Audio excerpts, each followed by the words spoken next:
If you missed the Oscars last night, you missed a big moment for Everything Everywhere All at Once. The film took home 7 Oscars at the 95th Academy Awards last night, making history as the first science fiction film ever to win Best Picture and taking 3 of the 4 acting awards.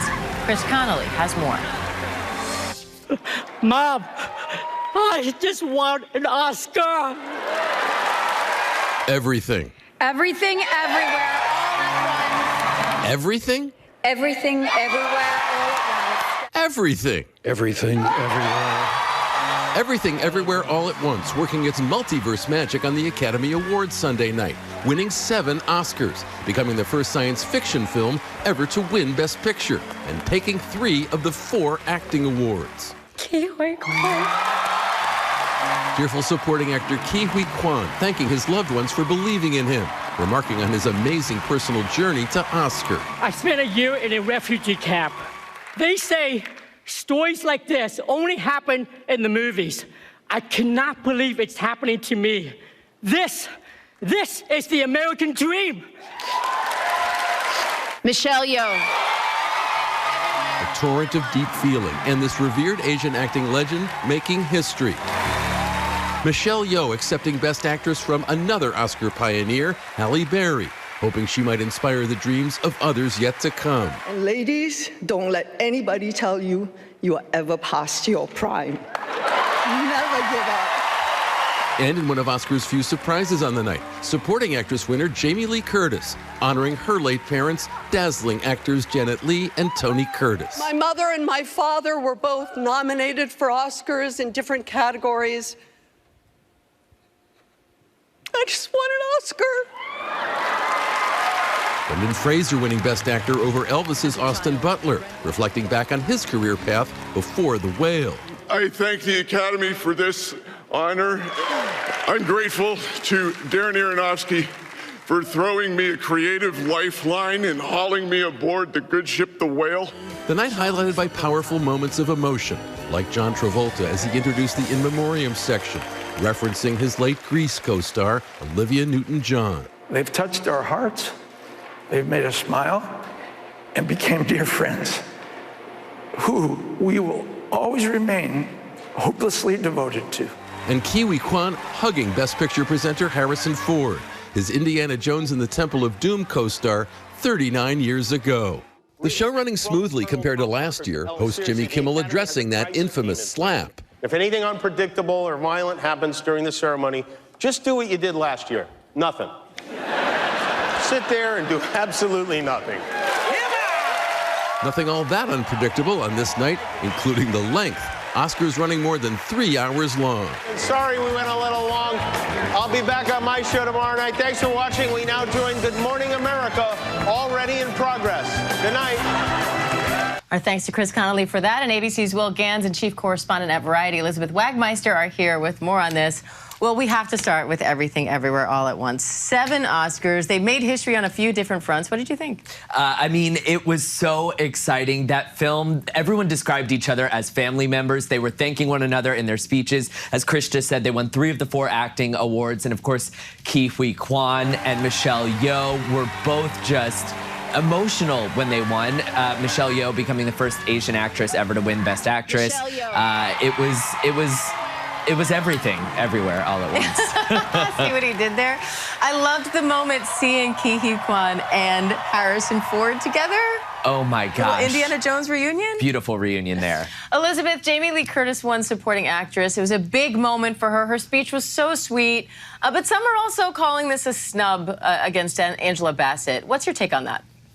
You know, that is my take, but it really is an embarrassment of riches. And how do you go wrong here? How do you go right here? When I gave my predictions on the red carpet yesterday, I said, I think it's going to be Angela Bassett, but if anyone can upset her, it's going to be Jamie Lee Curtis. And that's exactly what happened. Now, I think the reason why we ultimately saw Jamie Lee Curtis go home with the gold is because there was a lot of momentum behind her and behind this film really in the the final stretch of Oscar voting. We saw Jamie Lee Curtis and Michelle Yeoh constantly cheering each other on, women supporting women. We love that. And I think them both helping each other and cheering each other on actually got them both across the finish line to ultimately win their Oscars.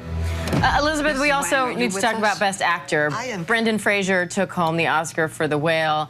Did you ever think watching Encino Man back in the day that we'd be seeing Brendan Fraser and Ke Huy Quan winning Oscars on the same night 30-plus years later? I mean, this is like a movie script that you couldn't write, right? I mean, Ke Huy Quan said it perfectly, that they say this stuff only happens in the movies. This was a beautiful moment for both of them. And to me, this really defined the night as the night of comebacks, the night of never give up on your dreams. I had been predicting Brendan Fraser all through this entire season. A lot of people thought that Austin Butler was going to take it, and I thought he would be close because, of course, that transformative performance as Elvis. He literally became Elvis, still is Elvis, as Jimmy Kimmel joked.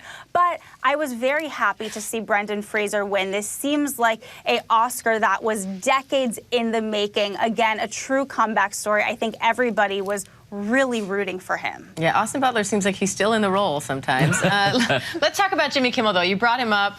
He was the host for the third time, and he had, some tricky territory to navigate here that he decided, by the way, to address head on, and not just the slap itself, but also the controversy about Will Smith still being allowed to then accept his award for Best Actor last year. Well, how did you think that he did overall? I think third time was the charm for Jimmy Kimmel. This was his third time hosting, and it is an impossible task. We've seen some very bad hosts during the 2010s. We've seen some very amazing hosts in the, the decades prior to that, with Billy Crystal, with Carson, and but I think that Jimmy Kimmel was the perfect choice for last night. He was poking fun at the Hollywood elite without being mean to them. Like you pointed out, he addressed the Will Smith thing without, leaning into it too much. I think the tone was right. The length was right. He kept things moving. Jimmy Kimmel, the three-peat paid off. I agree. Now, let's talk about music, though. Rihanna got a standing ovation for her performance of Lift Me Up. But we have to give Will credit here. You predicted that even though the original news was Lady Gaga was not performing, you said, I bet we have a surprise performance, and sure enough, she did. Lady Gaga is a theater kid, to her core. She wants to make an entrance. She's gonna make an entrance. She's not gonna miss the biggest night in Hollywood. And her performance was incredible. It was stripped back. She was there in a t-shirt, jeans, and no makeup on stage. Which was not a time thing, by the way, because she arrived glammed up. She arrived glammed up and then got glammed down for the performance. But it was really, really a special moment in the night, and her vocals just speak for themselves. That said, Elizabeth, Not To. They're the ones who took home the award for Best Original Song, the first song from an Indian production to be nominated and to win an Oscar. We also saw Elizabeth Ruth Carter from Black Panther win the Oscar for Best Costume Design for the second time. That makes her the first Black woman to win multiple Oscars in any category. So how do you think the awards did on diversity overall? This really was a history-making night. Ruth Carter, Not To, as you just mentioned. And also, there was a really special moment when Michelle Yeoh won the Oscar and Halle Berry handed it over to her. Now, this would not have happened, by the way, if the slap did not happen last year, because they always invite back the winner from the previous year. That's why we saw Jessica Chastain, who was the reigning champ from 2022 for Best Actress. We would have seen Will Smith up there if he were not banned, but because he is banned from attending the ceremony for 10 years, Halle Berry was up there. We all remember she was the first Black woman to win Best Actress, still the only one, which, by the way, just showcases how far we have to go. It's always one step forward, one step back, but last night was a step forward. Halle Berry handed the statue to Michelle Yeoh, who was the first Asian woman to win in this category and only the second woman of color to win for Best Actress.